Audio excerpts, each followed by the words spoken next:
I'm Richard Medhurst. Joining me is the Palestinian Ambassador to Austria and Permanent Observer at the United Nations, Mr. Salah Abdel-Shafi. It's great to have you on the program, Your Excellency. Thanks for taking the time. Thank you for having me. Your Excellency, I wanted to start out with Al-Quds, or Jerusalem, this holy city in Palestine. It has a very special meaning for billions of people around the world. Every year people celebrate Quds Day to express solidarity with Palestinians who are living under occupation in Jerusalem. Could you perhaps give us your insight on the meaning of Al-Quds and protecting its identity? Well, Al-Quds Day, of course, is a day to bring to the attention of the world what Jerusalem is suffering under. As you know, and the viewers know, Jerusalem is a city under occupation, but it is a holy city for hundreds of millions and billions of Muslims and Christians all over the world. Recently, we've just seen Israeli measures that, contrary to international law and international humanitarian law, preventing access of Muslims to their holy sites in that city. There are a big campaign of confiscation of property of Palestinians in the city of Jerusalem, demolitions of homes. In general, it is about a campaign of ethnic cleansing, that aims at eradicating the Muslim and Christian identity of this city. So if you want, all of political activities, popular activities, civil society activities are all geared towards protecting the identity of this holy city, its Arab, Muslim, and Christian identity. That's why Al-Quds Day is an important day to bring to the attention of the wider audience worldwide the suffering of this city. You mentioned ethnic cleansing. Right now, Israel is forcing several Palestinian families to leave their homes. It's evicting them, specifically in Sheikh Jarrah in occupied East Jerusalem. You know, these families have lived there for several generations, but the Israelis have ordered them to abandon their homes and give them to Jewish settlers. Last night, the Palestinian Foreign Ministry sent a letter to the chief prosecutor at the International Criminal Court, Fatou Bensouda, regarding this Israeli action against the Palestinians in Sheikh Jarrah. You know, this issue seems to be receiving barely any media coverage. Are you concerned about the lack of condemnation from other countries and the international community at large? No, absolutely, absolutely. I mean, there is clearly double standards here. I mean, beside of what is happening in Jerusalem, ethnic cleansing, eviction of people from their homes that they've been living in for generations. Let me give you a recent example. You know, the organization Human Rights Watch just issued recently a very detailed report describing Israel as an apartheid system. Now, usually Western media and Western politicians would love to quote reports of Human Rights Watch when they talk about Egypt or Iran or Turkey. But when it comes to Israel, unfortunately, we haven't heard anything. Take, for example, the Austrian media here, nothing. Or we haven't seen any or heard any comment from major European politicians. We heard even critique to this report. Though, again, this shows this double standard policy. But again, we have to use all international law tools that are at our disposal. One of them is the International Criminal Court. And we have to challenge the Western world and say, you always defended the International Criminal Court. And now we have clear cases that Palestine, the state of Palestine, presented to the court. The least that we expect from those who claim to be democratic countries is to show some respect to the International Criminal Court, to show us some respect to reports by credible human rights organizations. During the last few weeks, we've seen extremely upsetting images coming out of Jerusalem, particularly Israeli mobs chanting death to Arabs and openly beating Palestinians in the street. Once again, it's the same question. Are you concerned by the lack of response from the international community? And how do you react to the media, the mainstream media, calling these quote-unquote clashes instead of pogroms or violent riots against Palestinians? You see, unfortunately, the international community in general, there are, of course, exceptions, deals with Israel as if it is a country above the law. That is why we don't see condemnations of racist Jewish Israeli attacks on Palestinians. The likes we've seen recently in Jerusalem, but we've been seeing this for more than 50 years under occupation. Again, I think the cause of Palestine poses a major challenge to Western democracies, because the cause of Palestine, in addition of being a political issue, it's an issue about international law. It's about international humanitarian law. It's about respecting human rights of Palestinians. And that's why these are the values that the West claims that their policies is guided by these values. That's why we're asking, why do they stop criticizing when it comes to Israel? Is Israel a state above the law? Are the standards that are applicable universally to all countries are not applicable to Israel? Again, I think we don't need, we know that this is a long-term process, that we need to work with public opinion in these countries, with the civil society organization. We do know and we feel that the Palestinian cause enjoys a lot of support, popular support in Europe and worldwide. However, this popular support should be ultimately reflected in the policies of governments.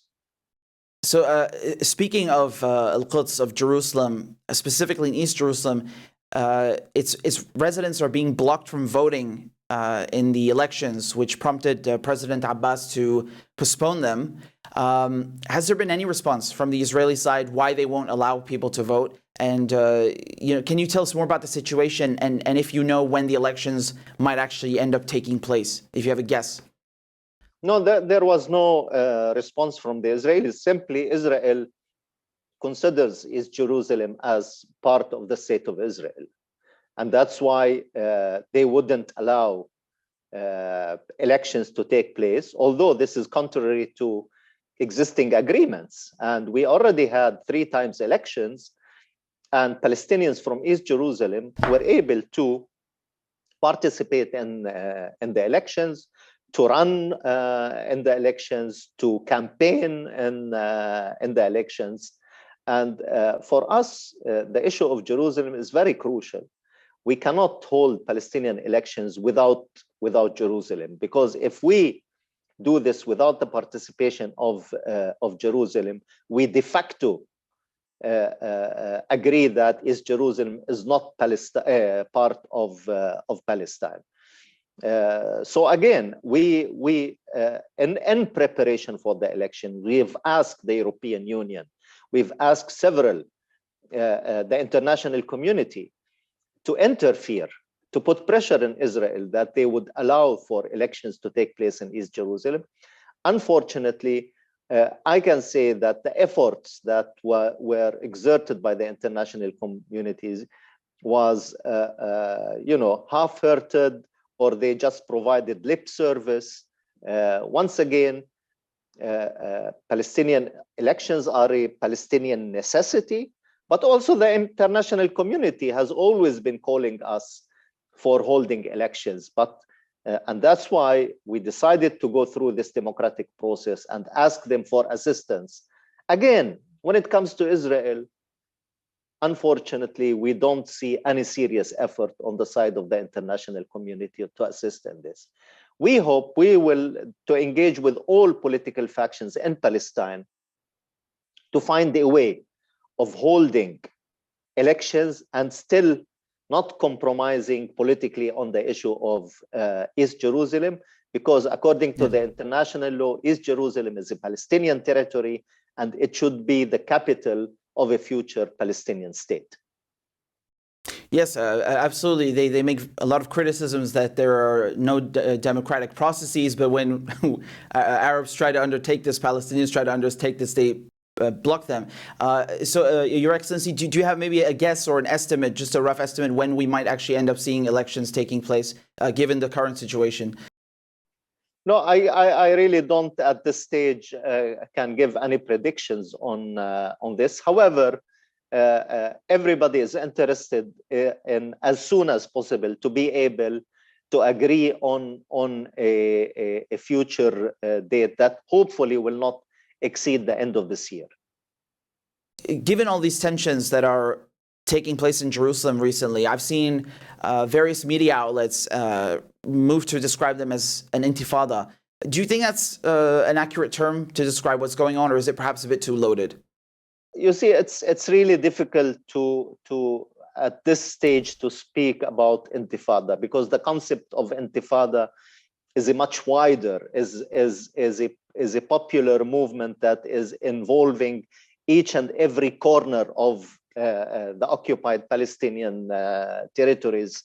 But however, it could be, because the centrality of the question of Jerusalem, the sensitivity of the issue of Jerusalem, politically, religiously, it might trigger a much wider reaction and comes to a third intifada. We're inching towards the one-year anniversary of the so-called Abraham Accords being signed with Bahrain and the United Arab Emirates, normalizing ties with the Israeli occupation. Could you perhaps tell us how relations have been since then with these countries, and how this has damaged the Palestinian cause? Are you concerned about more Arab countries normalizing ties with Israel in the near future under Biden? Because the Biden administration has said it will not be moving its embassy back out of Jerusalem, nor will it be reversing Trump's recognition of the holy city of Jerusalem as Israel's capital, despite all of these violations of international law. Well, our position was clear from day one when these accords became public, that we considered this a stab in the back of the Palestinian cause. And in addition to the fact that they contradict the Arab Peace Initiative that was adopted unanimously also by the countries that signed these accords, which says normalization after ending the occupation of Palestinian and Arab occupied territories and the establishment of an independent Palestinian state. So basically what they did is that they reversed this initiative by normalizing with Israel, relations with Israel, before Israel ended its occupation. So again, our position was clear on this. We condemned these accords. Definitely that influenced our relationship with these countries, and specifically we're speaking about Bahrain, United Arab Emirates, Sudan as well. And it did not really remain by these ceremonial signing of these accords. We've seen intensive economic cooperation. Even we've seen some Emirati companies cooperating with companies within Israeli settlements. So really, this is something very, very shameful for Arab companies to do. Again, we see this as a threat to the Palestinian cause.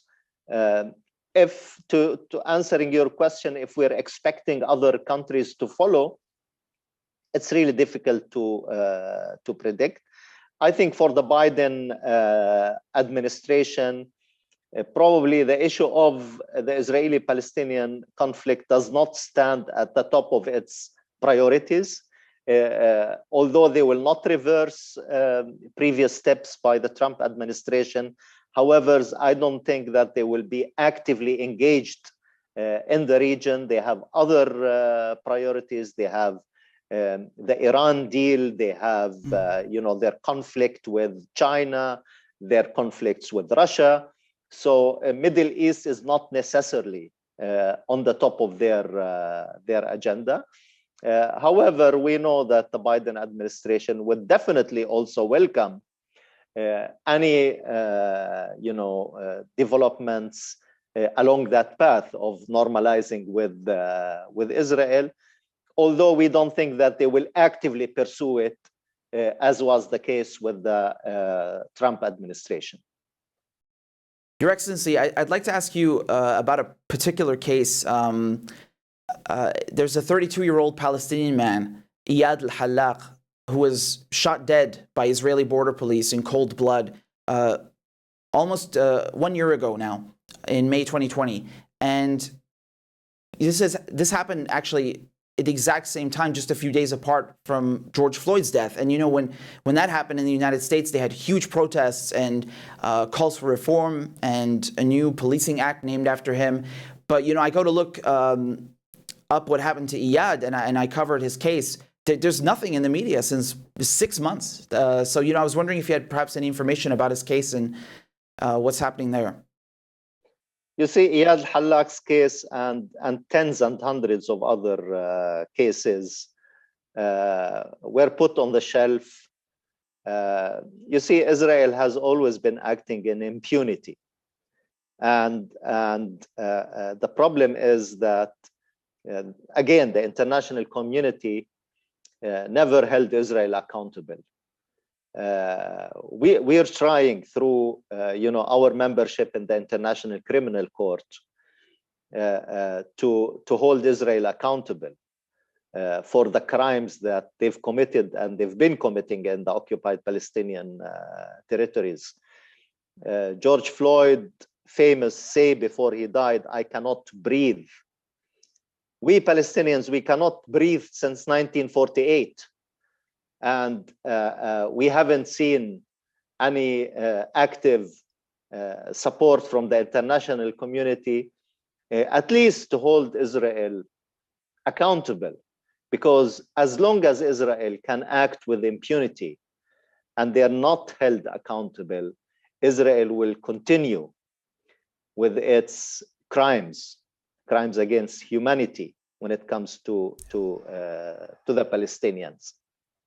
And that's why it really does not surprise us that the case of, just I think yesterday or 2 days ago, a woman was shot on one of the checkpoints, on a weekly basis, sometimes on a daily basis. We have cases of civilians being killed in cold blood on checkpoints and on different locations in Palestine. We've seen this on the fence of the Gaza Strip, when people were demonstrating on the fence, how many tens of Palestinians, if not hundreds, were killed and injured.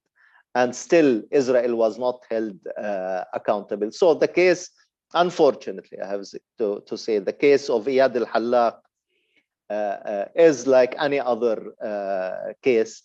But, we're confident. We're confident that justice and humanity will one day prevail. And those who are committing these crimes will one day pay the price for their committed crimes. So just to wrap up, Your Excellency, what do you say to fellow Arabs, to various peoples around the world who are watching what's happening in Palestine on a daily basis and who feel heartbroken about this occupation and perhaps dismayed that they can't do anything? Many viewers on the program sympathize wholeheartedly with the Palestinian people and the Palestinian cause. So, I mean, what's something that everyone can do to help? No, there are many. First of all, I have to say, history taught us that international solidarity is a major factor in helping people to obtain their freedom. We've seen this in South Africa. We've seen this in many regions in this world. And this also applies to Palestine. And international solidarity has no limits. You can do it by using social media, by donating to poor Palestinian families, by assisting Palestinians to stay in their land, because our struggle with Israel is about the land, and Israel pursues a policy of ethnic cleansing. That's why it is our top priority to make everything possible so that Palestinians stay in their land, resist this ethnic cleansing policy.